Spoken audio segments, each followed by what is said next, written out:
Hello everybody and welcome to Storm Raids, and today I'm going to be talking about my pile of possibilities for the Retro Romance Readathon.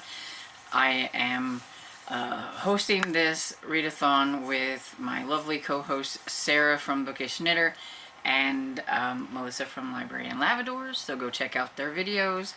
They are really cool people, and we have a bingo board that I will put here so you can see it, and I will if I remember, leave a link below to where you can get the bingo board to look at yourself. And I do have a Discord if you want to join it, that we have a little spot for the Retro Romance Readathon to like talk about what we're going to be reading and everything, stuff like that. You feel free to join that if you would like. And so yeah, I have a pile here that you know, they're just some books that I just grabbed, and most of them I grabbed because I just thought the covers were cool or whatever, or I thought, well, they might fit the prompt. I don't really know a lot about them. I have a ton of romances, and so I know I need to read them, and so this is the best time to get into some of my older romances and do just that. I would like to have some of them on audiobook, but I was having a hard time. I was going through some of my books trying to find ones that had audiobooks, but that just wasn't happening. Like, I have, I think maybe one on here that has an audiobook, and some of them I could find some that had ebooks that will kind of help me, because at least with that I can make the font bigger and everything. Because my problem is the small print in print books nowadays. And well, they're not as bad nowadays, but the older books, they're really small, and these eyeballs just don't work so well whenever it comes to that anymore. But I still like to read my old romances, and so that's what this is all about. So basically, if you have a romance that you would like to read that is from 2003 and older, then you can read that during this readathon, and you will have participated. You don't have to do the prompts, you don't have to make a bingo or anything like that. You can just read whatever romances that you want that fit in the criteria, and you've participated.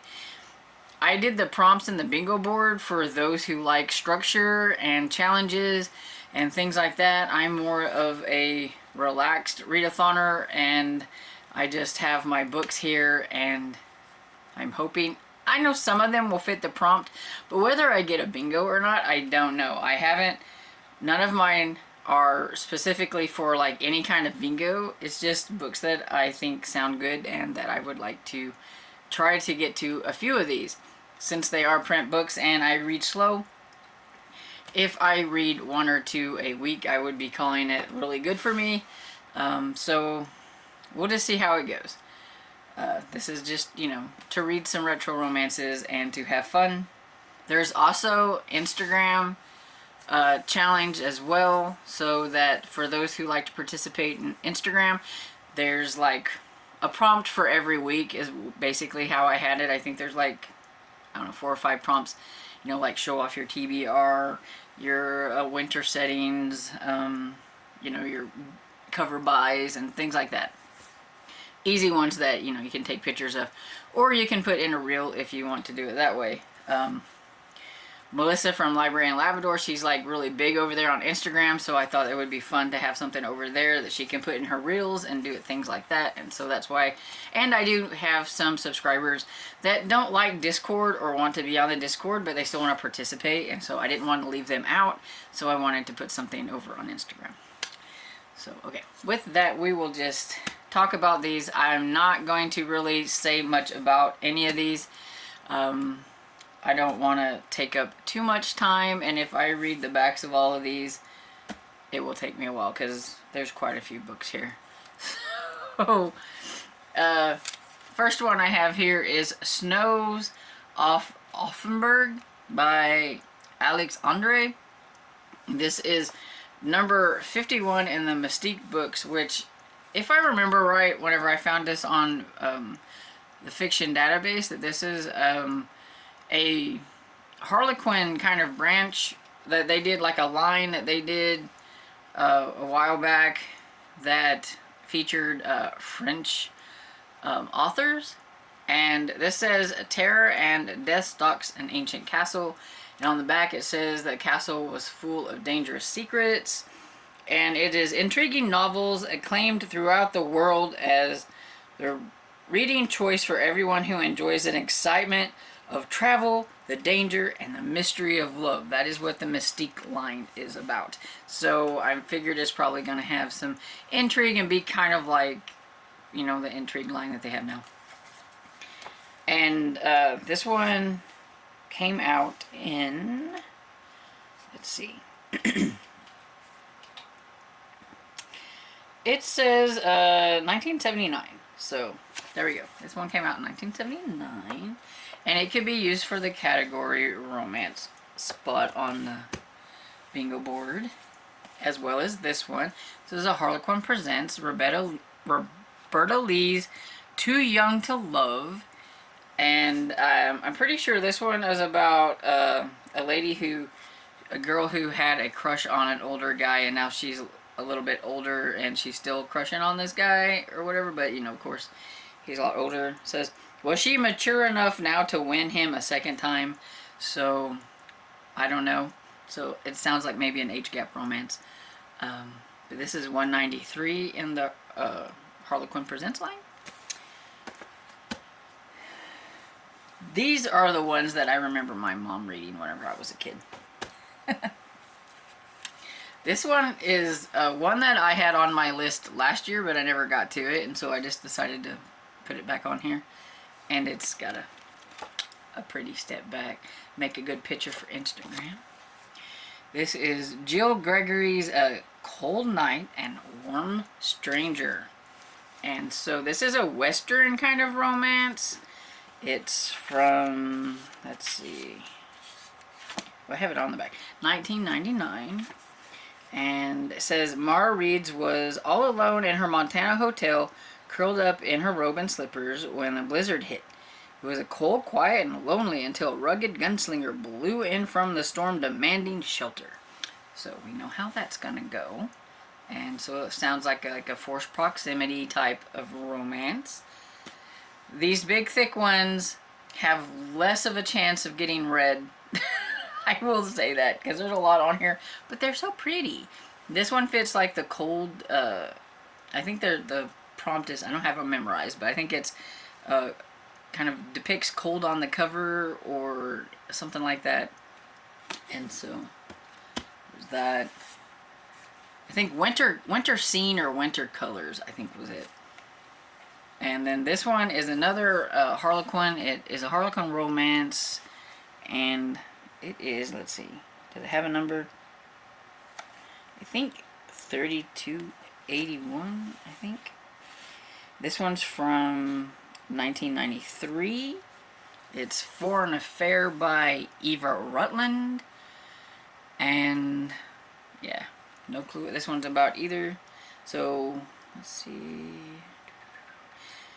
Was it just for the children's sakes? Ray Pascal, banking executive and widowed mother of 2 boys, knew her sons needed a strong male influence in their lives. The influence of a man like Nick McKenzie. So, here we go. And I like these thin ones. These are probably the ones that might get read more than the other ones, depending on how I'm feeling about them, if I'm into them or not. This one is my Nora Roberts pick. It is Captive Star, The Stars of Mithra. One of the prompts is to read a next in series. This is a trilogy. This is the second book. I read the first book during the last retro romance, so I thought it was, you know, fitting to read the second one during this one. And so, yeah. It says, Lady on the Lamb. It should have been a piece of cake. All he had to do was pick up some pretty little bell jumper who wasn't even bothering to hide. But cynical bounty hunter Jack Dakota soon discovers there's nothing easy about Spitfire M.J. O'Leary or about this case. So, there we go. The first one was a bit cheesy. I mean, these are from like the 80s and, you know, so... Well, no, this is from 1997, so still, it was cheesy, you know, but It's an intimate moments, silhouette intimate moments. So that also fits for the category if I want to, like, you know, double up.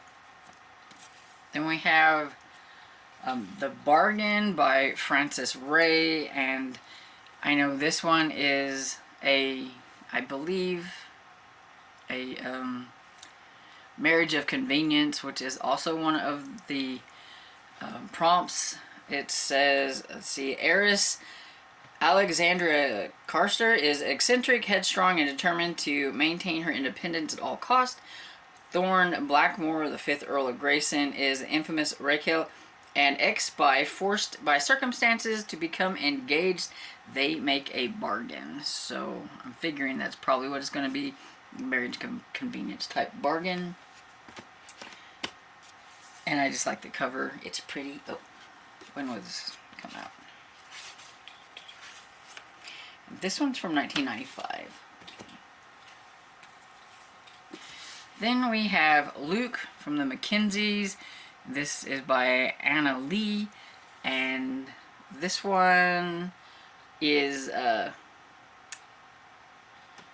oh, I remember now. Okay, so this one is about Honey, who is kind of on the run. She needs to find her, well, she needs to find her next mark, make some money or whatever it is, and she decides to take the place for this one who is supposed to be a mail order bride, but she ends up falling in a long arm of the law. So it sounds like a girl that commits a little bit of mischief ends up with a lawman, so kind of sounds fun. And I believe this one, I probably wouldn't have picked it if it wasn't, but I believe this one is the first book in the McKenzies. And I have Withering Heights by Emily Bronte on here just because I was supposed to read this in January, but I didn't get to it and I didn't have time, and I figured since the hero is a cold hero and that was like one of the prompts, that I would just go ahead and roll it over and read it here. And it's definitely retro since it's like really old. Now this one I found on an ebook, so I'm probably going to try to read this one, and that is The Pirate Lord by Sabrina Jeffries. I really like Sabrina Jeffries, so I would like to read this because I really like Sabrina Jeffries. And sounds like this pirate is going to have more than he bargained for, because it says, Pirate Captain Gideon Horn couldn't be more delighted.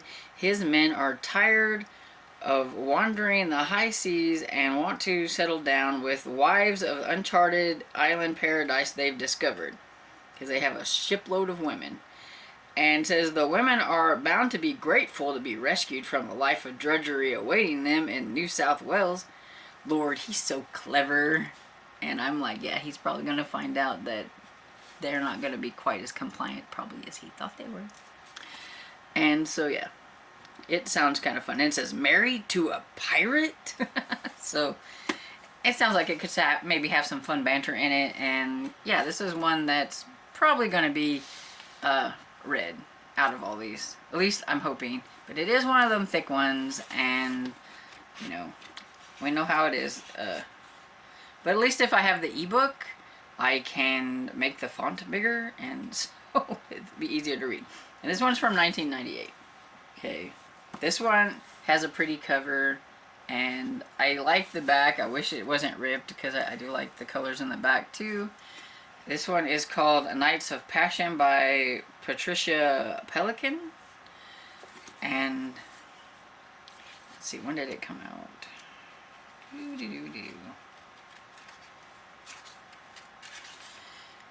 1994. I have a lot of 90s in here. And so there we got that one. This one could be considered maybe a cover buy because it's very pretty. Southern Heat. Abigail Pennyworth had traded the sultry heat of Georgia for the exotic beauty of New Orleans, where she combed the dangerous back streets in search of her missing younger sister. What she found instead was Jeremiah Hawk, an enigmatic lawman whose rugged good looks concealed a savage legacy. Tempted by Abigail's untouched beauty, he offers to help her for a price. And that's pretty much all I can read because the rest of it is ripped off. But it sounds interesting. And then we have Ranger in the Hills by Lucy Walker. This is a Beagle romance from Beagle Books. I'm kind of thinking that it has like maybe its own little line, because right there it has a 19 and it has the 19 on the side, so this must be, you know, number 19 in whatever line this might be. I do know that it is set in the Australian outback in frontier country, and that's pretty much all it says, because it has like a paragraph from like inside the book, like some dialogue and everything. But I don't know, I thought it was kind of cool because it was set in the outback. And I think this is my oldest book that I have on this, because yeah, this one is from 1965. This version that I have is from 1972, so I mean, it's still very old. Then I have an Immodest Proposal. This is by Patricia Oliver. This is a Signet Regency romance, so it also fits for like the category and everything. It has its little number here on the side. It's 8094, and it fits for, the reason it's here is it fits for the marriage of convenience, and it's little, and it just sounded interesting. And it's about, well, I kind of know what this one is about because I've read the back a couple of times. This is about Lady Cynthia, and she is widowed, young, and she is afraid her father is going to try to marry her off to another old man, and so she is going to take things into her own hands. She's going to use her money to find her a nice young man that needs money and make kind of a bargain with him or whatever it is. So that's why it's the Immodest Proposal and everything. So it sounded like it'd be a lot of fun, and I like that it's short, and so there's that. Then we have The Daughters of Marignac by Constance Heaven. If you watched my Try a Chapter vlog, you would have saw this in there, because I did try a chapter, but then I decided it did sound interesting, and it has these really pretty sprayed edges, which is another one of the prompts on the bingo board. So I decided I wanted to save it for this, and so that's what I'm going to do. And this one says, intrigue and romance amidst the turbulent splendor of 19th century France. And so yeah, I'm very intrigued with this one, and yeah, can't wait. I'm really hoping to get to this one.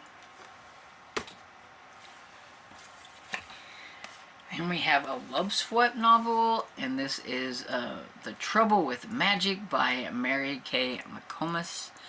And this one is about a lady who is trying to like take her destiny in her own hands, so to speak, and trying to save a place, the Peyton's, what place is it she's trying to save?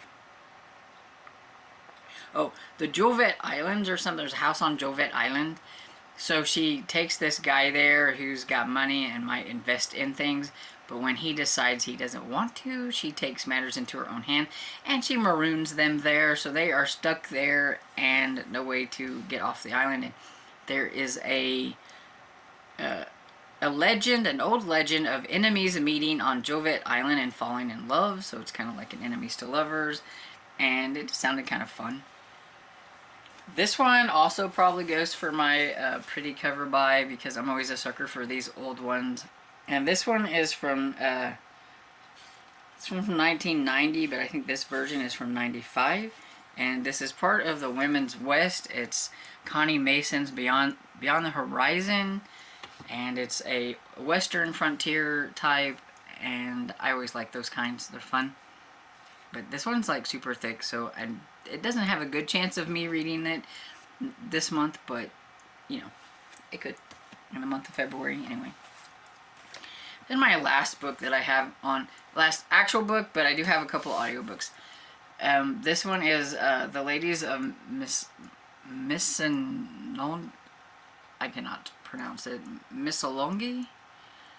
And I have no clue. But this one actually has an audiobook that I found on Libby, so that's kind of why this one is on here. And it says, in this magical romance set in the turn of the century Australia, a plain but determined young woman set her sights on a handsome stranger with mysterious past, shocking and transforming her narrow world in order to snare an unlikely Prince Charming.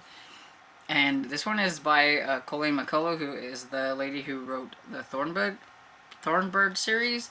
And I've not read that, but I thought here's a good way to test out her writing with a small book. And then maybe I'll get to Thornbirds, because I actually do have that. But yeah, but I could find this one audiobook, so I wanted to put this one on here.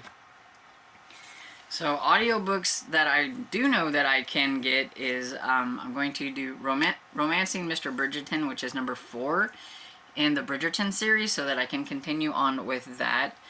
And that one came out in 2002, so it still fits in the criteria, so I thought I might as well put it on here since I could get an audiobook for that. And I wanted to continue on, so there's that. I know it's about Colin and Penelope, but that's pretty much all I know.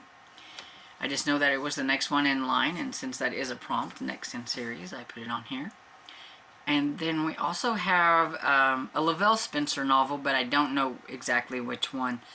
I might be buddy reading with Breezy Ann from Breezy Ann Reads and Rhonda if one of the books that they pick is on audio. I know I could find an audio for most of the ones that they had on their list, so it depends. But I do know that I do want to read a Lavelle Spencer, so whether it's with them or I pick another one, it's going to be here. I just don't know what it's going to be. But I did start my adventure with Lavelle Spencer last February, so I thought it would be fitting to do another one now, because I do want to read more of her books. And so, yeah, unless I get my eye on something else, these are pretty much the books that I'm going to be picking from. Excuse me.